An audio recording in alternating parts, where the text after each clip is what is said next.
RC Khetan polytechnic college Jaipur के computer science एवं engineering department से मैं के अग्रवाल सीनियर लेक्चरर। और आज मैं लेक्चर डिस्कस करने वाला हूँ। उसका टॉपिक है लूप्स। ठीक है, और लूप्स में है वाइल लूप है, अंटिल है और एक फॉर लूप है। ये यूनिट 6.7 से ले गया है। सब्जेक्ट कोड इसका CS 303। ठीक है, कंटेंट्स इसके हैं वाइल लूप है, एक अंटिल लूप है और एक फॉर लूप है। तो सबसे पहले अपन यूज कर इसमें देखेंगे वाइल लूप। तो वाइल लूप कैसे यूज होता है, कहाँ इसको यूज करते हैं।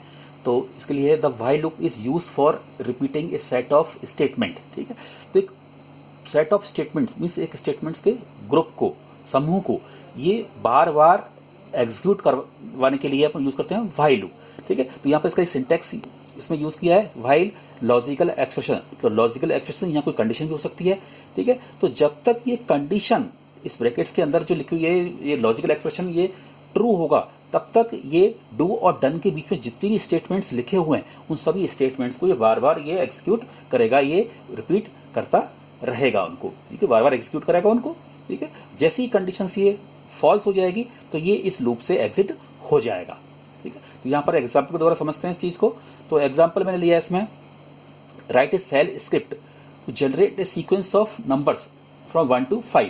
1 से लेकर के 5 तक के नंबर अपने को एक जनरेट करने हैं, इसमें सीक्वेंस जनरेट करनी है इसकी।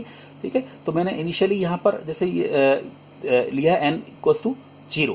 ठीक है, इनिशियली क्वेरी है 0 while n is less than, LT means less than 5। जब तक n की वैल्यू लेस देन 5 है तब तक ये क्या करेगा, इन स्टेटमेंट को एक्सिक्यूट करेगा। ठीक है, डू और डन के बीच में स्टेटमेंट कौन सी यूज किया मैंने, n equals to expression $n+1 means ये क्या है n इक्वल्स टू n+1। ये इंक्रीमेंट किया है मैंने इसमें और यहाँ पर इसको ये प्रिंट करवाया। तो सबसे पहले इसकी वैल्यू क्या आएगी, n की वैल्यू यहाँ रखकर पुट करेगा ये राइट साइड में 0 इनिशियल वैल्यू +1 इसकी वैल्यू हो जाएगी। तो n इक्वल्स टू क्या हो जाएगा 1, तो e को 1 की वैल्यू प्रिंट करेगा। इसी प्रकार से नेक्स्ट टाइम जब रिपीटेशन करेगा तो यहाँ n की वैल्यू क्या मिलेगी, इसको 1 मिलेगी, n की वैल्यू $n की वैल्यू 1+1, तो ये क्या हो गई 2, तो ये 2 प्रिंट करेगा।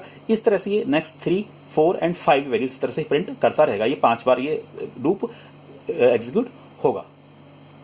नेक्स्ट एग्जांपल लिया है मैंने, write a shell script to generate first n even numbers.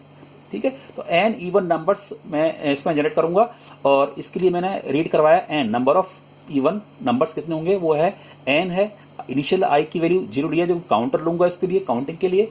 ठीक है, यहां मैंने लूप लगा दिया while $i is less than $n। जब तक कि i की वैल्यू लेस देन n है तब तक ये इस स्टेटमेंट को, ये 3 स्टेटमेंट्स हैं इनमें, ये इसको एग्जीक्यूट करता रहेगा। तो यहाँ पर मैंने i की वैल्यू को इंक्रीज किया है, तो i की वैल्यू इनिशियली क्या है 0 है, तो i इक्वल्स टू 0+1 मींस 1 हो जाएगी।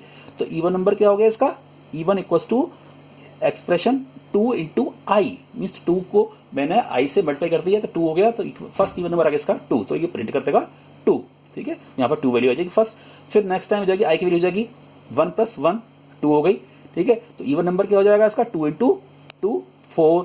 ठीक है, तो ई को इवन की वैल्यू प्रिंट कर दी इसने 4। फिर इसी प्रकार से i की वैल्यू 3 हो जाएगी, तो 2 into 3। ठीक है, 6 हो गया। फिर 4 into 2 8 हो गया। फिर 5 into 2 10 हो गया। तो इस तरह से 5 बार इसको एक्सिक्यूट करेगा और ये वैल्यूज इसकी जनरेट होंगे। ठीक है, नेक्स्ट एग्जांपल ये मैंने ऑड नंबर, ये ऑड नंबर बिल्कुल वैसा ही है, केवल यहाँ पर इसमें चेंज क्या आएगा, इसमें यहाँ पर 2i-1 कर दिया है मैंने। तो एक्सप्रेशन ऑड क्या हो जाएगा 2 into i-1। तो इसकी वैल्यूज क्या आ जाएंगी 1 3 5 7 और 9, इस तरह से इसकी वैल्यूज हो जाएंगी। नेक्स्ट है write a shell script to calculate factorial value of n। Factorial values को कैलकुलेट करना है यहाँ पर। तो मैंने n एक इनपुट किया है, रीड n। सपोज n की वैल्यू अपन 5 देते हैं जैसे। ठीक है, तो i की वैल्यू है 0, f की वैल्यू इनिशियली मैंने 1 लिया है, 2 मैंने इसमें लिया i और f काउंटर के लिए लिया और f जो i सॉरी काउंटर के लिए लिया है मैंने, और f लिया है मैंने इसको फैक्टोरियल वैल्यू कैलकुलेट करने के लिए। ठीक है, तो मैंने लूप लगाया यहाँ पर while loop, i is less than n। जब तक कि i की वैल्यू n से छोटी है तब तक ये इस लूप को एग्जीक्यूट करता रहेगा। ठीक है, तो i की वैल्यू पहली क्या हो जाएगी, फर्स्ट वैल्यू क्या हो जाएगी i equals to i+1 means 0+1 1 हो गई। तो f क्या हो जाएगा, f बराबर 1 into 1, तो फर्स्ट वैल्यू होगी f की 1। अब इसी तरह से सेकंड टाइम i की वैल्यू जाएगी 2, तो f की वैल्यू पिछली वैल्यू क्या है, f की वैल्यू 1 होगी यहाँ पर इंटू 2, तो 2 हो गया। ठीक है, तो इस तरह से ये बार बार ये इसको एग्जीक्यूट करता रहेगा। तो इसकी f की वैल्यू लास्ट वैल्यू क्या आएगी 1 into 2 into 3 into 4 into 5। ठीक है, तो मैंने n की वैल्यू 5 लिए, तो इसका आंसर क्या आएगा, 5 का आंसर आएगा फैक्टोरियल वैल्यू 120, ठीक है। तो इस तरह से ये एग्जांपल हो गया इसका। इसी एग्जांपल और लिया मैंने इसमें, write a shell script to sum of digits of a integer number. Sum of digits means कोई भी अपन इनपुट नंबर करेंगे, इंटीजर नंबर इनपुट करेंगे, उसकी अंकों का योग करना है अपने को, ठीक है। तो यहाँ पर रीड एन किया मैंने, एक वैल्यूज को इनपुट किया है एन, एस बराबर 0 लिया है, while n is less not equal to 0, ये जब तक एन की वैल्यू 0 नहीं होगी तब तक अपन इसको एग्जीक्यूट करते रहेंगे। तो यहाँ पर मैंने दो चीज लिया, आर बराबर एन परसेंटेज 10, परसेंटेज मीन्स यहाँ मॉडुलस के लिए, मॉडुलस डिवीजन के लिए मीन्स रिमाइंडर यहाँ शो करेगा, और एन मैंने किया है इसमें, एन को डिवाइड किया है 10 से, ठीक है। तो दोनों चीजें मेरे पर भागफल और शेषफल दोनों चीज आ रही हैं। तो यहाँ पर मैं क्या करूंगा, एस में जो इसका रिमाइंडर आएगा उस रिमाइंडर को मैं बार बार एस के साथ में ऐड करता हुआ चलूंगा, ठीक है। और ये एन की वैल्यूज को मैं वापस चेंज कर दूंगा किसमें, जो डिवाइड करने के बाद जो भागफल आएगा उसको मैं वापस एन बना दूंगा। तो इस तरह से ये कब तक चलता रहेगा, जब तक कि एन की वैल्यू 0 नहीं हो जाएगी। तो जैसे एन की वैल्यू 0 होगी, ठीक है, तो ये इस लूप से बाहर निकलेगा और इन सभी डिजिट्स का यहाँ जो सम कर रहा है एस में, इसका आउटपुट एस में स्टोर हो जाएगा। और फाइनली मैंने जैसे इनपुट लिया है 5372, तो इसका आंसर आ जाएगा 5 + 3 + 7 + 2, तो आंसर आएगा टोटल इसका 17, ठीक है। इसको जाता है अनटिल लूप। तो until loop just while loop की तरह है, लेकिन यहाँ पर कंडीशंस में केवल ये क्या है, चेंज हो जाता है कि जब तक ये कंडीशंस फॉल्स है तब तक ये इसको एग्जीक्यूट करता रहेगा। जैसी कंडीशन ट्रू हो जाएगी तो ये इससे एग्जिट हो जाएगा,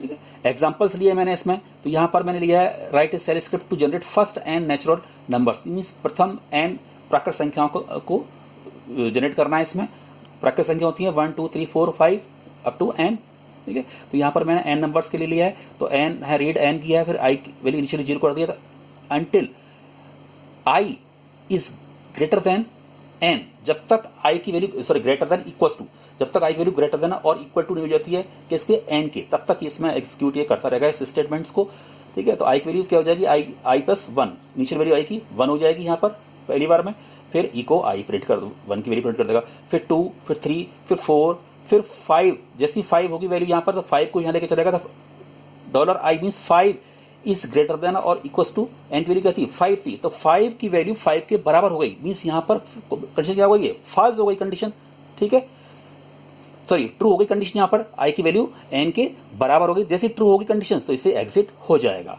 ठीक है। तो ये होता है इसका अनटिल लूप के लिए, ठीक है। जस्ट इसका उल्टा होता है, कंडीशंस में वहां ट्रू होती है तो एग्जीक्यूट करता है इसको, यहाँ फॉल्स होते ही और यहाँ ट्रू होते ही इसमें एग्जिट हो जाएगा, ट्रू होते ही वैल्यू को एग्जिट कर देगा, लूप से एग्जिट कर देगा।